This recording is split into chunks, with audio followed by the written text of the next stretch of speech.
میرے انتہائی واجب الاحترام برادران اسلام، دوستوں، بزرگوں، بھائیوں،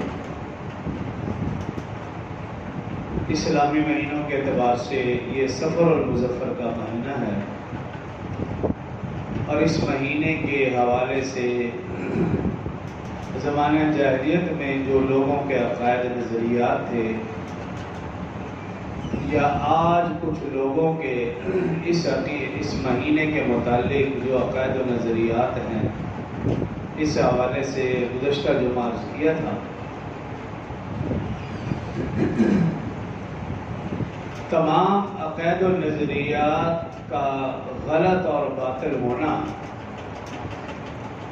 اسلام نے اس کو واضح کر دیا کہ اس مہینے کے حوالے سے زمانہ جاہلیت میں جو عقائد و نظریات تھے وہ بھی غلط، اور اگر اب بھی کچھ لوگ اس مہینے کے حوالے سے اس قسم کے عقائد رکھتے ہیں تو یہ بھی غلط ہے۔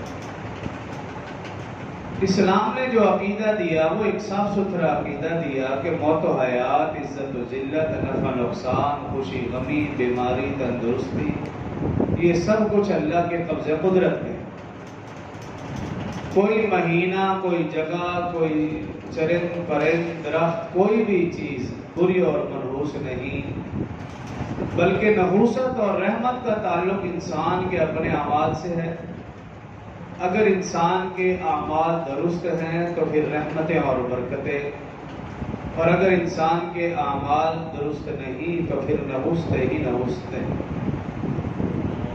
انسان کے عقائد و نظریات اس وقت خراب ہوتے ہیں جب وہ اللہ کی ذات پر کامل یقین اور بھروسہ نہیں رکھتا۔ اگر انسان اللہ کی ذات پر کامل یقین اور بھروسہ رکھے تو پھر اس کی نظر صرف ایک اللہ پر ہوتی ہے، غیر اللہ پر نہیں ہوتی۔